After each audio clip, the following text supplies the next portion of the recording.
Gente Carina, un magazine radial pensado para vos y el cuidado de tu salud.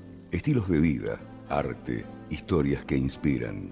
Con la conducción de la doctora Karina Pese. No somos ángeles, no nos caímos del cielo. La gente que busca el amor verdadero, gente que quiere un mundo sincero, la gente corriente de cualquier ciudad.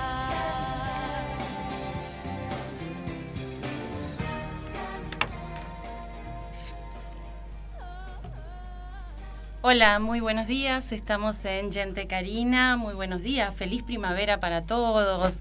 Feliz primavera, Amalia. Muchas gracias, igualmente.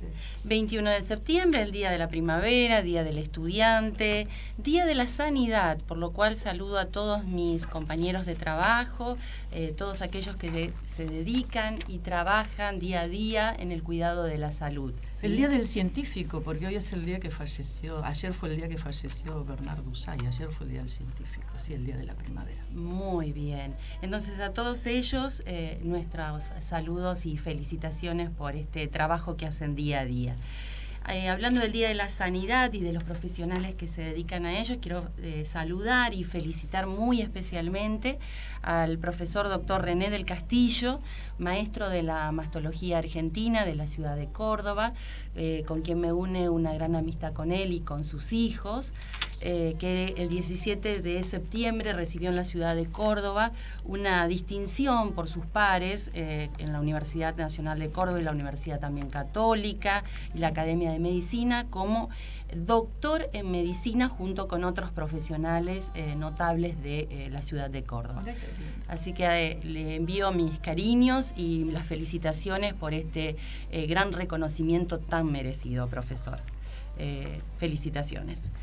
Y bueno, les quería contar de qué se va a tratar hoy, Gente Carina. Hoy vamos a hablar sobre la maternidad, sobre las nuevas maternidades, sobre el tema de la dificultad a veces que nos encontramos las mujeres y los hombres en el momento que deseamos tener una familia. Y para eso quiero contarles que en la segunda parte del programa vamos a contar con una invitada muy especial, que es la periodista, la señora Silvina Quintans, que es también abogada. Ella trabaja en la Radio Continental, en el programa Bravo Continental, y escribió un libro que se llama Ser madre después de los 40, historias reales sobre las distintas maternidades, en donde en este libro se plantea el gran deseo que tienen muchas mujeres, que es ser madre. Todas son 10 historias, 10 testimonios de mujeres que se ven reflejadas en este libro, en donde las une y las atraviesa el mismo deseo, el deseo de ser madres, y que llegan a la maternidad de distintas formas, desde tratamientos para poder quedar embarazadas, la adopción, el de formar familias totalmente ensambladas. Entonces, este libro, más allá de la búsqueda del deseo que puede tener una familia, ¿no?, en buscar un hijo, plantea esto de las nuevas maternidades que se dan en este siglo XXI, que va a ser muy interesante poder conversarlo con Silvina, claro que sí, quien en unos minutos nos va a estar acompañando en el piso. Me gustaría ir ahora a presentar, como corresponde, a nuestra columnista estelar. Ay, que es Amalia. Pero muchas gracias, qué temprana la presentación, sí.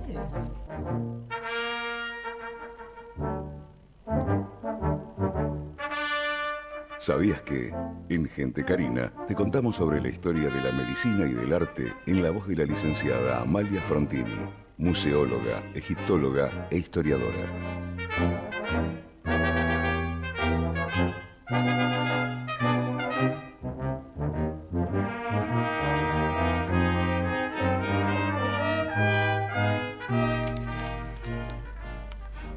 Qué importante me siento. Como corresponde, Amalia. Amalia, hoy es un tema muy interesante porque vamos a hablar sobre las nuevas maternidades, sobre el tema de la dificultad con la que se encuentran las parejas cuando deciden buscar un hijo, ¿no? Que a veces este hijo no llega tan fácil. Entonces se plantean las dudas de la dificultad, por qué está, por qué no aparece, y en la antigüedad, ¿no? Siempre la culpa de que no venía ese hijo, ¿quién la va a tener? La mujer. Por supuesto. Pero en la historia hay personajes históricos que hoy, a través de investigaciones, de poder suponer de cómo era la medicina y de que se puede intuir qué patologías tenían algunos personajes históricos, sabemos que un rey de España, Carlos II, conocido como el hechizado a través de la historia, fue un rey que no tuvo descendencia, y que bueno, esto terminó con una dinastía y dio comienzo a otra. Pero me gustaría que vos cuentes la parte histórica de este rey conocido como Carlos II el Hechizado, y que bueno, contemos un poquito por qué yo digo que él tenía problemas para concebir hijos. Bueno, no puedo ponerme detrás de sus patologías, las vas a describir vos, por supuesto, pero podemos decir que él, pobrecito, fue un pobre hombre que a raíz de esto de las endogamias reales, porque las castas... Explícale a nuestra audiencia qué es endogamia. Ay, pero qué difícil, Dios. Endogamia es lo primero que la religión y los pueblos se han dado cuenta de que no era bueno. Yo, para entrar al tema de la endogamia, que no me lo tenía planteado, no sabía que me ibas a preguntar esto, te voy a contar una sola cosa de cuando yo era chiquita. Uno de mis abuelos tenía un gallinero de gallinitas pigmeas. Y yo, la nietita, era la única nieta mujer pequeña dentro de un montón de nietos varones. Y mi abuelita, una vez cada 2 meses, me daba una canastita, ponía huevos, me decía, anda a ver a fulanita, que también tenía un gallinero de gallinas pigmeas, y se intercambiaban, la señora me daba huevitos y yo le daba los huevitos que tenía el gallinero de mi abuelita. Y entonces un día pregunté por qué hacíamos eso. Y mi abuela me dice, y porque si no, los pollitos salen con doble cabeza o con 3 patitas. Es decir, la endogamia provoca desde el punto de vista genético malformaciones físicas o diversas patologías. Y desde la antigüedad que se conoce esto. Por eso, en las religiones, el incesto no está permitido. Se ve que la humanidad lo intuía. Intuyó que el incesto podía traer malformaciones, pero las clases reales, si bien no practicaban el incesto, era algo muy parecido, porque todo el mundo se casaba con sus primos, con sus hermanastros, para poder mantener la sangre real. Pura, claro. Exactamente. Bueno, entonces este muchacho nace en un mes de noviembre del año 1661, lo recuerdo porque es un mes capicúa, y muere en el año 1700 también en un mes de noviembre. Cuando nace tenía tantas dificultades que fue amamantado por 14 nodrizas. Y a los 4 años tuvo que dejar de ser amamantado, que era la única comida que soportaba, porque si no la regurgitaba la comida y la vomitaba, porque muere su papá, que era Felipe IV, y entonces un rey no puede estar tomando la teta. Era tan feo que no lo sacaban a tomar sol. Razón por la cual vos me imagino que vas a contar que padeció de raquitismo. Totalmente. Bueno, decime hasta dónde me voy a extender desde el punto de vista histórico. Se necesitaba un rey, se necesitaba a alguien, porque este chico tenía dificultades mentales, entonces no lo formaban ni para leer ni para escribir. Aprendió a escribir recién a los 10 años. ¿Para qué voy a formar un rey si todos los días la corte se levantaba pensando que al otro día iba a estar muerto? Sí, y atrás de él estaba la madre, la figura de Mariana. Pues pobrecita su mamá que sufría. Entonces, bueno, este hombre llega a la adolescencia, los despertares de cualquier joven los tuvo también, a pesar de sus cuadros físicos, y bueno, ya que estábamos, había que casarlo. Entonces se casa con María Luisa de Orleans. Él tenía 18 y María Luisa 17. Muy bien. Hasta ahí nos está contando algo interesante de todo lo que es la parte histórica y el contexto. Yo les cuento por qué tenía todos estos padecimientos seguimos contando me parece muy bien.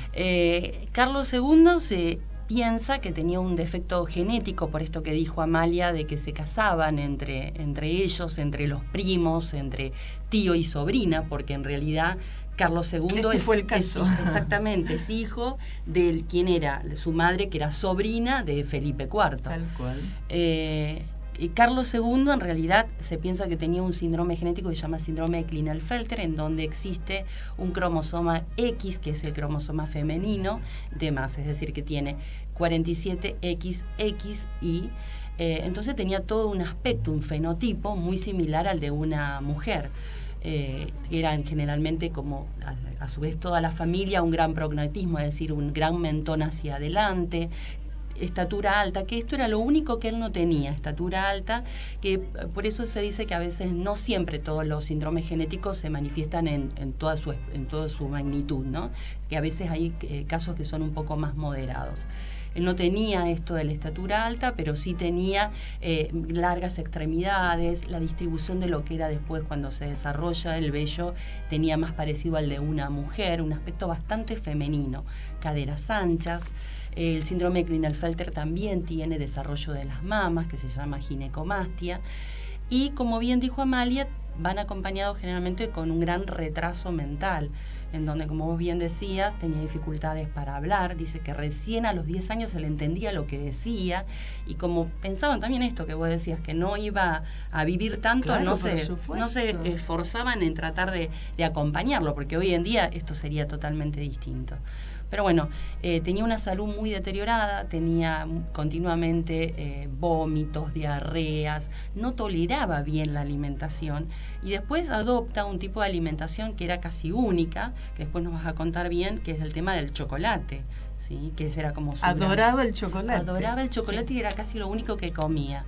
Y bueno, tenía vómitos, diarreas, y como bien decís, llegó un momento en donde lo van a casar.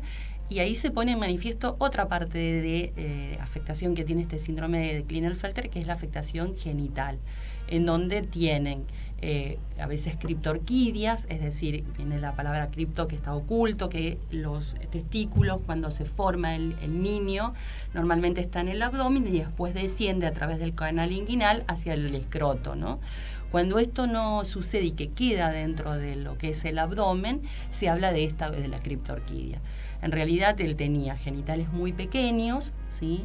Se habla de que cuando le hicieron la autopsia en realidad solamente encontraron uno y que era muy chiquitito y negro. Esto habla de que, bueno, no tenía las hormonas, tampoco tenía las hormonas masculinas, ¿sí? Tenía una falta, un déficit de testosterona. Y esto le daba impotencia y obviamente al no poder consumir el acto, llegar a tener un acto sexual con su pareja, no podía tener hijos. Pero bueno, ahora contame la parte del casamiento y por qué... No, yo te voy a contar lo que hacemos los museólogos. Los museólogos contamos el chusmerío de la historia. Y en este chusmerío de la historia, y siguiendo con tu relato, claro, la mamá de Carlos II lo asesora a su hijo y le dice que él, como él tenía poluciones nocturnas y él amaba poderosamente a María Luisa. Totalmente. Entonces le decía que él tenía que manchar su ropa interior y los médicos de la corte tomaban la ropa interior y la llevaban a analizar a otros médicos. Entonces decían que no, que él eyaculaciones tenía, se ve que tenía líquido prostático, pero no tenía espermatogénesis. Entonces hacen la esposa María Luisa decía que lo pasaba en el tálamo nupcial muy bien con su rey, porque él la amaba. Pero cuando ella a los 27 años muere, o sea, 10 años después de haberse casado con él, muere de una apendicitis, le hacen una autopsia y ella era virgen. Ahora, si querés, seguimos con el segundo matrimonio. En este primer matrimonio hay que contar dentro de lo que es la historia clínica y de que por qué cuando todos esperaban la descendencia porque querían asegurarse que había una continuidad monárquica, obviamente pensaron que era María Luisa la que no podía quedar embarazada. Como siempre. Entonces le daban brebajes continuamente, que eso también le debilitó muchísimo la salud a ella. Porque pensaban que la causa de que no tenían un hijo era ella. Por supuesto. Y bueno, cuando ella fallece, él queda muy triste, cuentan las crónicas de la época. Porque él la amaba poderosamente. Imagínate un hombre tan poco estético, tener una mujer tan bella, hasta que al final, pensando que era María Luisa, lo vuelven a casar. ¿Y por qué le eligen? Contá, porque es muy curioso y llamativo por qué eligen a la segunda esposa. Porque sí, la eligen porque los papás de la segunda esposa habían tenido 23 hijos, por lo tanto pensaban que ella en su sangre traía un potencial de fertilidad impresionante. Y entonces a esta pobre muchacha la casan, a Mariana de Austria, la casan con Carlos II, ¿no? Pero vamos a ver qué sucede acá también desde el punto de vista del chusmerío de la historia. Ella cada 2 o 3 meses decía que había quedado embarazada. Y que encima que el abdomen le crecía y los médicos la revisaban y hasta emocionalmente no tenía menstruaciones. Entonces, bueno, ahora algo estaba sucediendo. ¿Y qué pasó acá? Cuando ella advierte que le está haciendo un daño a él, 2 años antes de morir, manda llamar al general máximo de la Inquisición. Y le dice que evidentemente si ella pierde los niños, a lo mejor la culpa la tiene él, que está hechizado. Y entonces, evidentemente, la Inquisición le dice que por eso lo llaman el hechizado. La Inquisición lo determina así, que él tiene el demonio encima. Y le dan unas pócimas para curarse espantosas, porque las pócimas estaban compuestas por el cuerpo de un asesino que había sido ahorcado, o sea, fue a la corte, lo ahorcaron y pedazos del cuerpo del asesino se los dieron a tomar a él para que se cure. Bueno, al no curarse, viene un sacerdote desde Austria a revisarlo y le dice que no, que Dios lo va a perdonar y que esas pócimas ya no hacen falta, y le vuelven a dar otras sustancias para tomar. ¿Y por qué el chocolate va a ser en realidad el que acelera su muerte? Porque la historia dice acá que el 3 de abril del año 1675, en una de las pócimas que le dan algo para provocar su propia muerte, o sea, que acelera el proceso de su propia muerte. La cosa es, ella no estaba jamás, nunca estuvo embarazada, y él, en su afán de que no puede ser que pierda niños y no tenga descendencia, evidentemente el demonio, él mismo piensa que el demonio se ha metido en su cuerpo. Sí, acá vemos otra vez el poder de las creencias, ¿no? De todo esto de los superpoderes que atribuimos a las maldiciones, y que hasta el día de hoy, porque hablamos del mal de ojo, que alguien te dice, cuando comienza con dolor de cabeza y todo esto, te dicen, no, pero te ojearon, te miraron mucho. ¿Viste? Como todo esto se sigue arrastrando a lo largo de la Mira, mi amor, historia. En mi barrio, hablando de esto, de este tipo de temas, hay unos papelitos en todas las columnas de luz, donde dice, ¿usted desea tener hijos? Visíteme, yo le quito el mal de por qué usted no puede tener hijos. No solo esto de que te enlazo y el amor y que te anudo y que tu pareja te ame y te tiro las cartas, o sea, todas las mancias han existido siempre. Y estamos en el siglo XXI, en una ciudad relativamente, del tercer mundo, pero que hemos estado en contacto con el primer mundo cosmopolita, sí. Y seguimos acudiendo a estas recetas antiguas para poder engendrar. Amalia, ¿y a nivel de Egipto se sabe de algo de todo esto? Contanos. Bueno, el antecedente de esterilidad masculina más antiguo que hay en el mundo está en la propia religión egipcia. Tú recuerdas que yo siempre digo que el dios Ra tuvo 4 hijos. Sí. Isis y Osiris, o sea, son cuatrillizos y hermanos haciendo incesto real, que de eso se trata la religión egipcia. Isis y Osiris, que es una pareja fértil, y luego representa la otra mitad de la humanidad, porque son las 4 primeras personas que hay en este universo. Está el dios Set y Neftis, que son los otros 2 hermanos y matrimonio también. Y Set representa la esterilidad, representa lo yermo, representa el desierto, representa todo lo que no crece. Pero él no es una persona mala. Él se acerca a vos, te da la mano y vos te moriste. No es que es un demonio en el concepto occidental y cristiano que tenemos nosotros.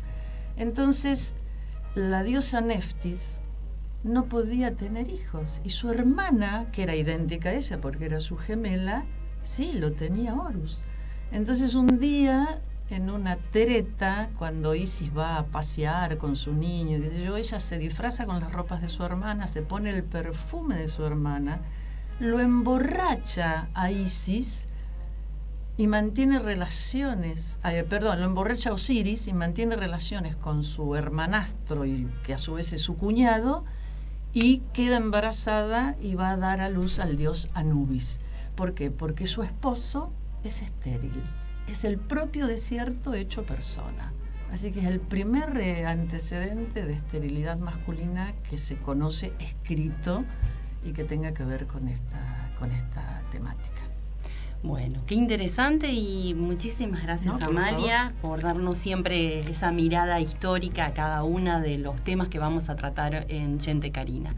Vamos, por favor, a la pausa, pero antes estoy acá recibiendo algunos mensajitos que quisiera compartir con ustedes, que mientras estábamos hablando sentía que el teléfono estaba sonando, entonces quiero compartir con ustedes unos mensajitos de audio que están llegando. 2 segunditos. Mientras los buscas, yo voy a agregar a la audiencia. Tú mira el teléfono. Así buscas, ¿ya lo tienes? Ya los tengo. Bueno, entonces... Acá vamos a escuchar el primer mensaje de audio que estamos recibiendo. Espera, sí. Hola, Cari. Soy Mari, la seño Mari que alguna vez viste en la escuela, que creo que no te alcancé a dar a vos. Te quiero felicitar por los hermosos programas y las enseñanzas que nos das a través de tus invitados y de tu palabra. Muy, muy bonitos e interesantes temas. Te agradecemos todos. Acá estamos con la tía Noris y bueno, y otras vecinas también. Un beso, suerte y seguir brindándonos enseñanzas.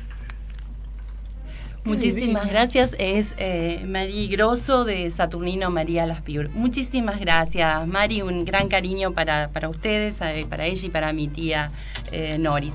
Vamos por favor a la tanda y presentamos después a nuestra invitada, que ya está en el piso. Gracias.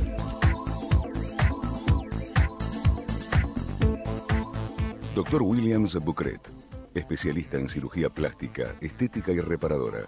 Creador de lipoescultura láser tridimensional y lifting facial mini invasivo láser. Miembro internacional de la Sociedad Americana de Cirugía Plástica, Sociedad Internacional. IPRAS. Sociedad Internacional IPRAS Iberoamericana. Sociedad Internacional Iberoamericana y Argentina, SACPER. Consultorio, Avenida Alicia Moró de Justo, 1848, segundo piso 6, Puerto Madero. Turnos al 011-4314-1710. Horarios, lunes a viernes de 13 a 21. Sitios, web, drbucret.com.ar, lipolaser3d.com.ar, milfacelift.com.ar. Mati, tranquilo. Yo voy a estar atrás del arco todo el partido. Vos sabés lo importante que es estar cerca. Nosotros también. Conocé la sede de Diagnóstico Maipú en Cabildo 457. Estacionamiento sin cargo. Turnos y resultados online a través de mi portal médico en diagnosticomaipú.com. Tu diagnóstico es lo más importante. Tenemos para ofrecerte los productos de Victoria's Secret originales, importados de Miami. Búscanos en Facebook como Victoria's Secret Caballito y conseguí lo que estabas buscando.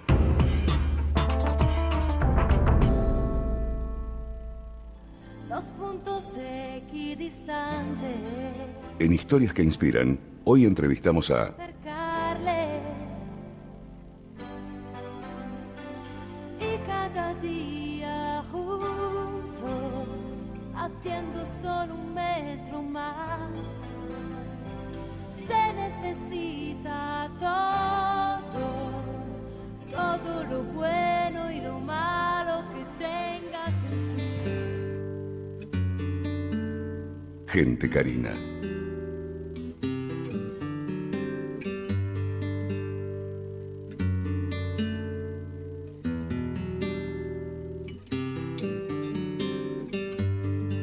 Bendito el lugar y el motivo de estar ahí.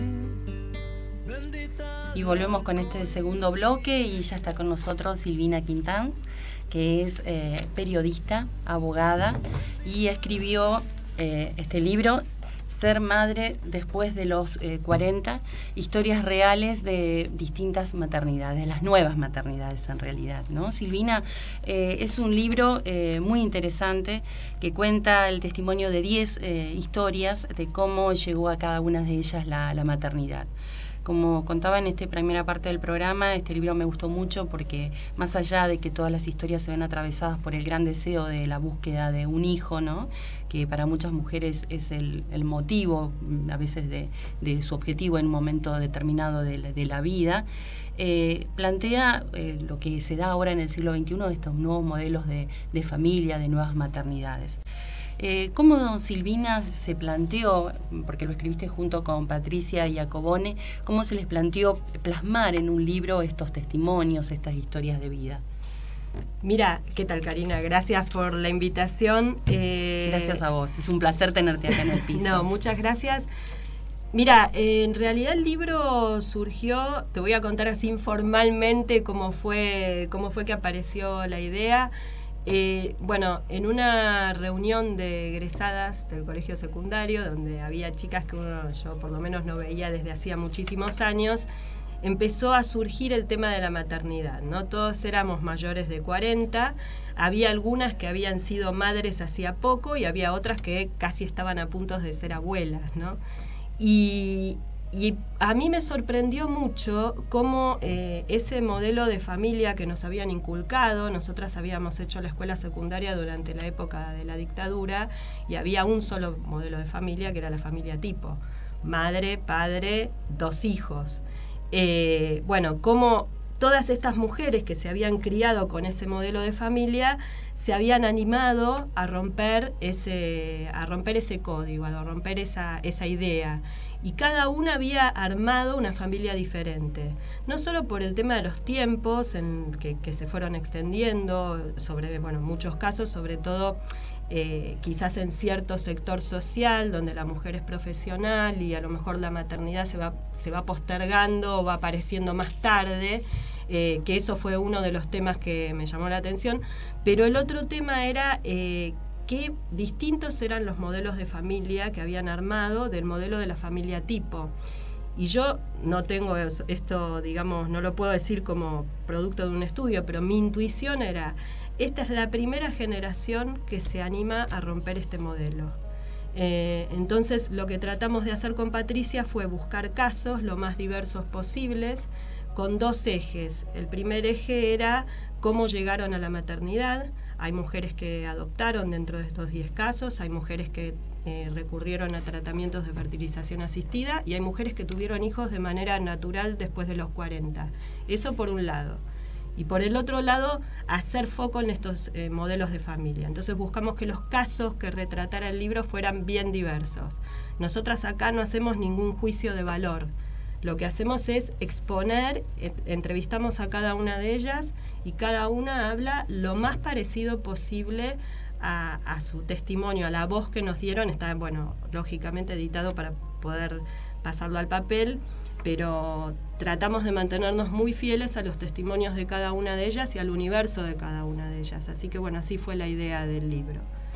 Hablabas esto de que venían de un modelo de familia tipo, ¿no? Y que rompen con eso. ¿Tuvo algo que ver, vos pensás, el tema de la crisis de los 40? ¿O con esto de que veníamos de muchos, en este momento, muchos divorcios de hijas de padres que se llegaron a divorciar y cuánto esto pudo haber influido en el deseo de postergar la maternidad hasta más adelante y estar totalmente seguros de querer tener un hijo?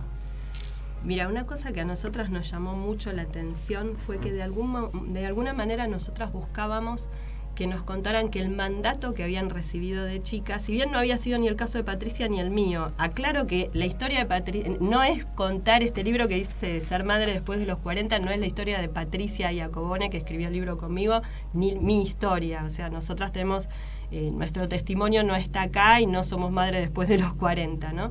Pero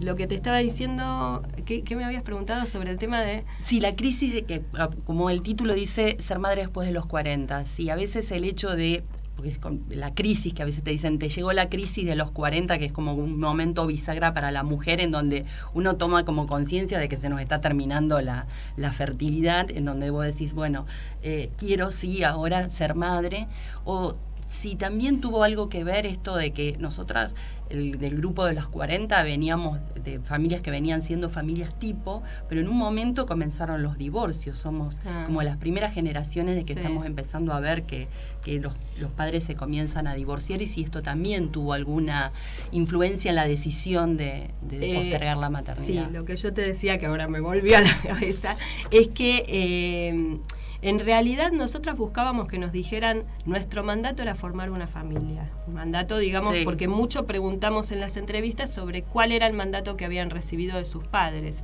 Y la sorpresa fue que también en el caso de Patricia y mío, que somos de la misma generación, el mandato no era formar una familia. El mandato era tener éxito en tu vida profesional, recibite, trabajá y después forma una familia. O sea, estaban los dos mandatos superpuestos. Estaba la idea de que tenías que ser profesional porque quizás nuestras mamás no habían tenido esa posibilidad y querían que sus hijas se realizaran como profesionales, y también estaba el mandato de tener una familia.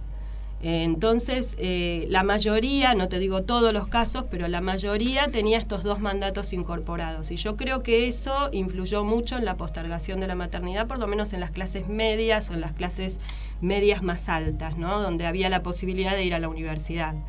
Y yo creo que eso influyó o influye en lo que es la etapa de la vida en la que uno llega a la maternidad. A nosotras esa fue una de las sorpresas que tuvimos. O sea, no es que la prioridad, como en otras generaciones, era formar una familia, sino que la prioridad era recibirte, estudiar, viajar, no sé, hacer tu vida y después formar una familia. Tampoco estaba la idea de no formes una familia. Ese era un mandato que seguía vigente, pero quizás estaba vigente para una etapa posterior.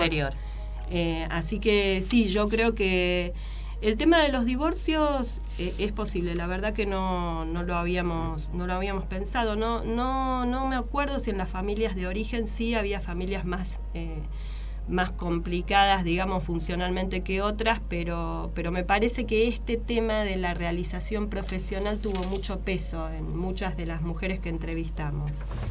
¿Y cuál de todas estas historias fue la que más te impactó? Yo sé que a veces es difícil decir, elegir una, no, sino decir cuál fue la que más te impactó y por qué.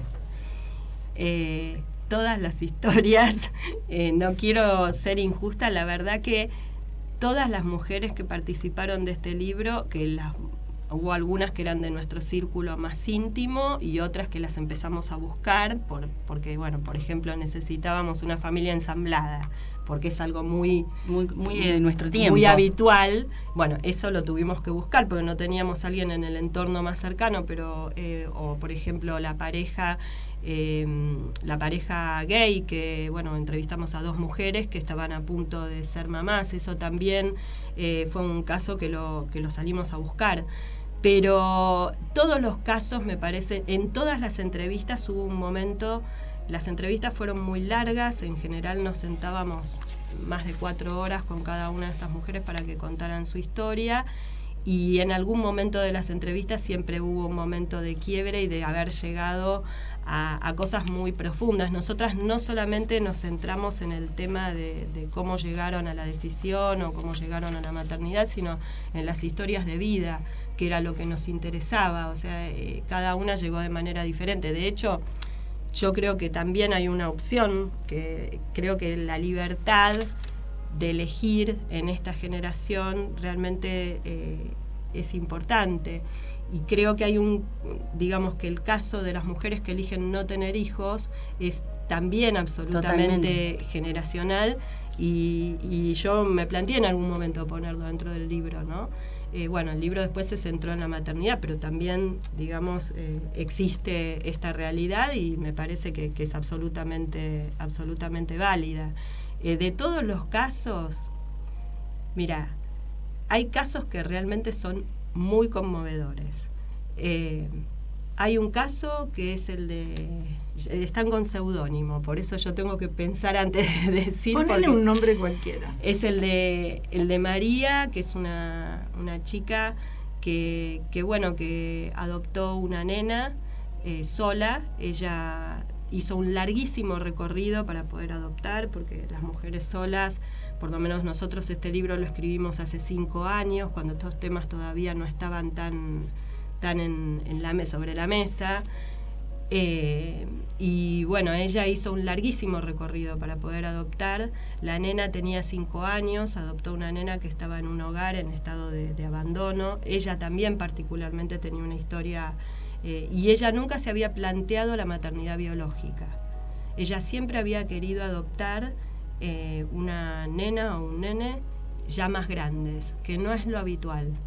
Y bueno, es una chica con la que quizás teníamos mucha conexión, y la historia de ella, de cómo la lleva la nena, o sea, la vez que la vamos a entrevistar, hacía muy poquito tiempo que había adoptado a la nena, y la nena cumplía años ese día, y le iban a festejar por primera vez su cumpleaños. Tenía 5 años y nunca había festejado el cumpleaños. Y nos contó la primera vez, lo primero que hizo, se fueron de vacaciones y se fueron a conocer el mar. Y hay una parte muy conmovedora que es cuando la nena la abraza, cuando viene una ola, y ella siente por primera vez que esa nena es su hija. No, ya lo había sentido antes, ¿no? Pero esa conexión, que la nena la necesitaba, que la abrazaba, y que la ola que venía era como ese lazo que se tendió entre ellas. Bueno, la historia de María para mí es muy conmovedora, y después hay historias que son muy fuertes. Por ejemplo, la última de las historias, que es la historia de Belén, que es una chica que viene de una familia bastante tradicional, con valores muy tradicionales, que se estaba acercando a los 40 años y su deseo de maternidad era muy fuerte. Vos pensá esto hace 8 años. Sí, porque ha cambiado un poco en estos tiempos. Y está como más aceptado. Pero bueno, ella plantea a su familia de origen que quería tener un hijo con inseminación artificial, sin saber quién era el padre, en una familia muy católica. Y bueno, ella va contando todo el proceso interno que hizo para tomar esa decisión, y cómo nunca le implicó dejar de lado su fe, a pesar de que tuvo, digamos, cuestionamientos de parte de la iglesia. Ella siempre siguió siendo creyente. Pudo compatibilizar esas dos cosas. Pero bueno, esa historia me parece que es interesante escucharla a Belén contar esa historia. Y después lo que es muy fuerte es ver ahora cómo esos chicos fueron creciendo.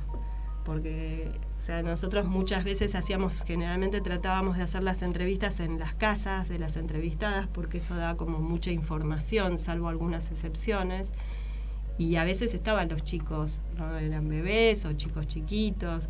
Claro, y va pasando el tiempo y vos a lo mejor ves en el Facebook o ves en algún lugar ese mismo chico 5 años o 6 años después, ¿no? Así que...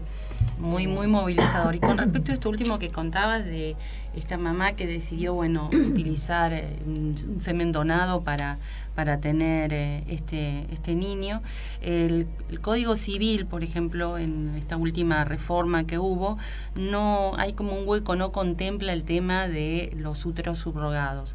Los úteros subrogados para nuestra audiencia es aquella mamá que no puede llevar en su útero un embarazo, tiene que buscar, la ciencia hoy lo permite, de poder que otra mujer sea la portadora en su útero de los gametos, es decir, la unión de el embrión que se formó desde sus propios óvulos y el semen de su marido, ese embrión en el útero de otra mujer.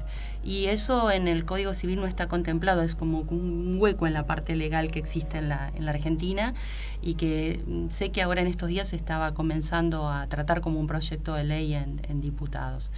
Te quería preguntar de esto, yo sé que vos también sos abogada, periodista, y que trataste el tema. Sí, bueno, dentro de los casos que nosotras tenemos en el libro, El único caso de fertilización asistida que no incluimos fue el caso de, entre comillas, alquiler de vientre, como se le dice habitualmente. ¿Por qué? Porque esos casos no estaban, está muy poco claro si están o no están dentro del margen de la ley. En ese momento realmente además no teníamos tampoco... decidimos no incluirlo, incluimos todos los demás métodos de fertilización, pero el caso de alquiler de vientre no, porque no estaba claro el tema legal. Nuestro libro apareció 6 meses antes de que se presentara el anteproyecto de Código Civil, o sea que todos estos temas estaban en el aire, pero ninguno estaba legislado. No existía lo que después incluyó el código, que el código recién se sancionó el año pasado, sí. Con lo cual había un vacío legal no solo con respecto al alquiler de vientre, sino con respecto a todos los métodos, que todavía sigue habiendo un vacío, porque hay muchos temas que están sin resolver. Qué sé yo, bueno, hay muchísimos temas que se plantean y que todavía no tienen una resolución. Lo terrible, o sea, de esto es que cuando nace esa criatura, ¿no?, de la mujer que le aportó en el útero, el niño tiene que llevar, de acuerdo a nuestro Código Civil, el nombre de la mujer que lo portó en el útero, no de los padres biológicos, ¿sí?, de los que serían los genéticos. Como que la ley considera que la madre, la que debería llevar el apellido de ese niño, sería de la que lo portó en el útero. Y encontré que en junio del 2013 hubo junio del 2013, justo una jueza que falló a favor de una familia en donde pedían que ser ellos los padres, que el niño llevara su apellido, y a través de un test genético de ADN que le hicieron a ese niño pudieron determinar que ellos eran los padres del niño y pudieron ponerle su apellido. Sí. Creo que es algo que nos debe todavía las leyes argentinas, de que esto se pueda regular, ¿no? Sí, lo que pasa es un tema que creo que es muy, muy delicado. Obviamente que el niño tiene un derecho a tener un nombre y a tener una identidad desde el momento que nace. Postergar esto es ir contra los derechos del niño. Totalmente. Para el Código Civil en este sentido no cambió a pesar de la reforma, y considera que madre es la que pare, o sea, la que tiene, la que lleva al hijo en su vientre, ¿no? Hay fallos judiciales, está este fallo que vos mencionabas, y creo, no estoy segura en la cantidad, pero hay más o menos 10 fallos que reconocen esto. Y además está el tema de las personas que hicieron estos tratamientos afuera del país y que después tuvieron que inscribir a los chicos a su nombre para traerlos. Aparte hay un limbo ahí dificilísimo, que los chicos quedan como sin nacionalidad en un momento.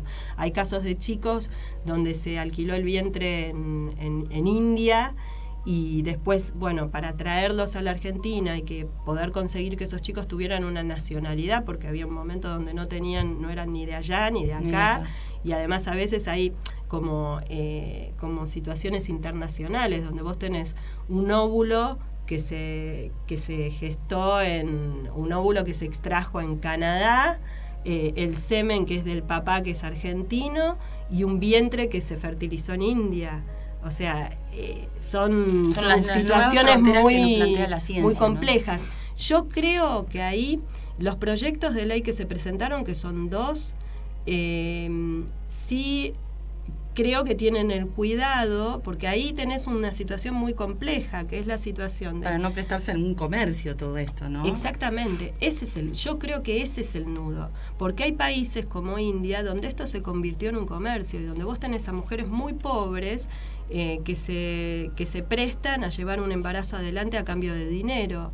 Y realmente es una situación muy, no sé, creo que desde el punto de vista ético... complicada. Y que también pone la mujer, que tanto luchamos por todo esto del reconocimiento de la mujer, que la pone en una posición de desventaja para aquella que tiene que recibir el dinero, que prestar su cuerpo, no a cambio de algo sentimental, que sería por amor realmente, sino a cambio de dinero, ¿no? Claro, entonces ahí vos tenés un límite para marcar. O sea, poner a mujeres en una situación social desventajosa a prestar su cuerpo a un embarazo a cambio de dinero, me parece que ahí tenés una situación compleja. Lo que se contempla en los proyectos es que sea de manera altruista. O sea, de hecho Totalmente. se han dado casos acá en la Argentina, que son los que dieron lugar a estos fallos, donde hay una mujer que a una amiga, alguien que conoce la situación de esa pareja, que puede ser, además pensemos en las parejas gays, de hombres que no tienen otra posibilidad de la paternidad biológica. Entonces consiguen quizás una persona allegada, una amiga, alguien que se presta o que le presta su cuerpo para el embarazo. Eso es una situación.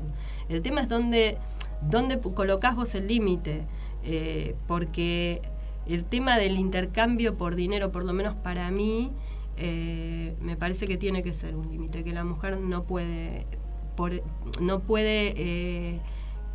permitir que se le pague para llevar adelante un embarazo, ¿no? Sí, totalmente. Tiene que, y creo que, bueno, en realidad, más allá de que algunos estemos a favor o en contra, creo que esto hay que legislarlo, porque si uno no legisla, se da lugar a esto, a lo que puede llegar a ser el delito. Vamos a un breve corte y continuamos charlando con Silvina. Gente Karina.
Dr. Williams Bucret, especialista en cirugía plástica, estética y reparadora.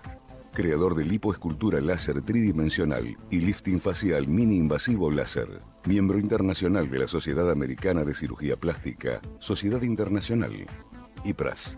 Sociedad Internacional IPRAS Iberoamericana. Sociedad Internacional Iberoamericana y Argentina, SACPER.